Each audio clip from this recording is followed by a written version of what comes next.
मेरा आपसे आखिरी सवाल ये है, इस बार राजस्थान से सबसे ज़्यादा स्टूडेंट सेलेक्ट हुए थे यूपीएससी में।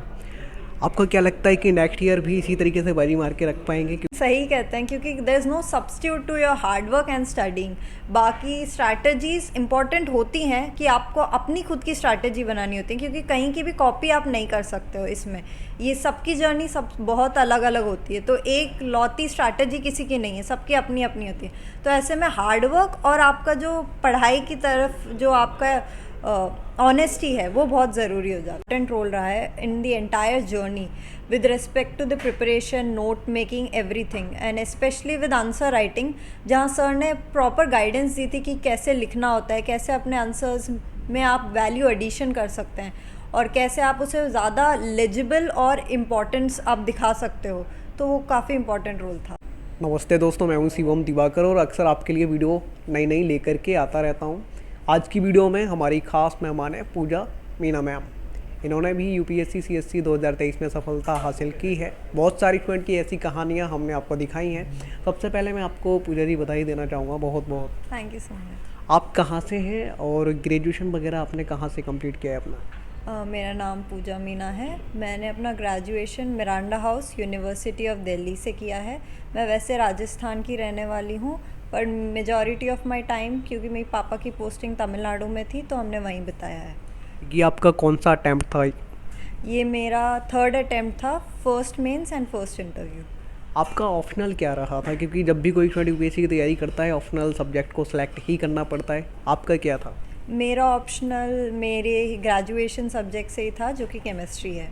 अच्छा, केमिस्ट्री से आपको डर नहीं लगता? बहुत सारे लोग करोड़ बाग में कहते हैं केमिस्ट्री से सिलेक्शन नहीं होता है। आप तो जीता जागता उदाहरण हैं, तो आप क्या कहना चाहेंगे उन लोगों को, केमिस्ट्री से सिलेक्शन होता है या नहीं, या फिर अच्छा स्कोर कर पाते हैं या नहीं, क्योंकि आप तो सिलेक्ट खुद हो चुकी हैं?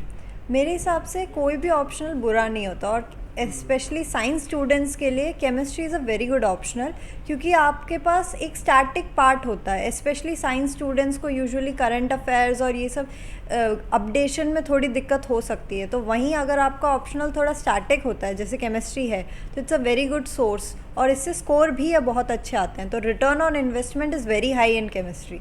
डाइस के बारे में आपको कहाँ से पता चला था? क्योंकि बहुत सारी स्टूडेंट यहाँ पे ढूंढते ढूंढते ही सर को आते हैं, क्योंकि कहीं कोचिंग है ही नहीं पूरे इंडिया में तो फिजिक्स और केमिस्ट्री की तैयारी कराते हैं। यहाँ पे डॉक्टर आर.के. सिंह सर हैं, उनके बारे में आपको कहाँ से और कैसे पता चला था? और क्या सच में आपकी तैयारी के दौरान उन्होंने कुछ हेल्प की, कुछ गाइडेंस आपको प्रोवाइड की?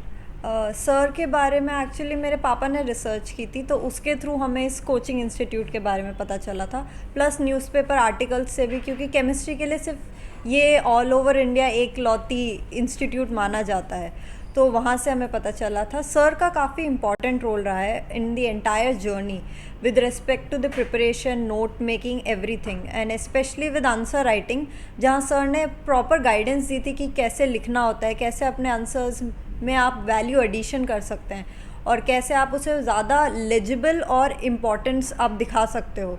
तो वो काफ़ी इम्पॉर्टेंट रोल था। मैं आपसे एक एक मिनट के 3 सवाल और पूछना चाहूँगा, फिर जल्दी ही वीडियो ख़त्म करूँगा। अभी प्रीलिम्स आने वाला है नज़दीकी, इसके लिए आप जो अभी इस साल स्टूडेंट देने वाले हैं, क्या मेथड आपका रहेगा? जब आप मेंस लिखने गई थी उस टाइम आपकी रणनीति कैसी थी? जब आप इंटरव्यू देने गई थी तब उस टाइम कैसी फीलिंग थी? तीनों सवालों के जवाब मैं आपसे जानना चाहूँगा, छोटे छोटे। फर्स्टली जो प्रीलिम्स का है, मेरे हिसाब से आपका स्टैटिक बहुत स्ट्रांग होना चाहिए। करंट अफेयर्स आपको एडिशनल मार्क्स दिला सकता है, पर जब तक आपका होल्ड स्टैटिक पे नहीं होगा तो it's very difficult to clear prelims.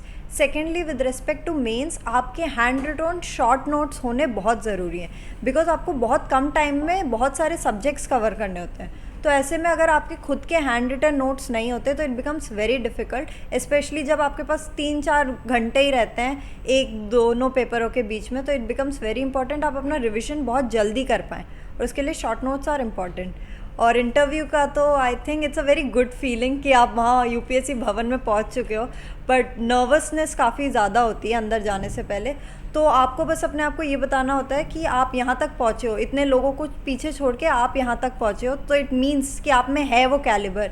तो आपको अपने आप पे ट्रस्ट करना होता है, सबसे बड़ी बात। और बाकी तो अपने बारे में अच्छे से जान लीजिए, क्योंकि आपके डैफ से काफ़ी क्वेश्चंस आ सकते हैं। करंट अफेयर्स अपना स्ट्रॉन्ग कर लीजिए, स्पेशली उस टाइम पे क्या क्या चल रहा है। तो I think those are the major points. यहाँ पे जो डॉक्टर आर के सिंह सर जो हैं वो ये जैसे मैंने देखा है बहुत सारे लोग वो बताते हैं कि 3-3 घंटे सेमिनार वगैरह लेते हैं कि बताते हैं ये करो हो जाएगा, लेकिन वो ये कहते हैं कि बस मैं कुछ मिनटों में ही बता देता हूँ कि केवल पढ़ो और कोई सॉल्यूशन नहीं है।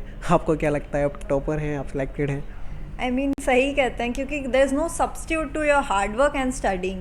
बाकी स्ट्रैटेजीज इंपॉर्टेंट होती हैं कि आपको अपनी खुद की स्ट्रैटेजी बनानी होती है, क्योंकि कहीं की भी कॉपी आप नहीं कर सकते हो। इसमें ये सबकी जर्नी सब बहुत अलग अलग होती है, तो एक लौती स्ट्रैटेजी किसी की नहीं है, सबकी अपनी अपनी होती है।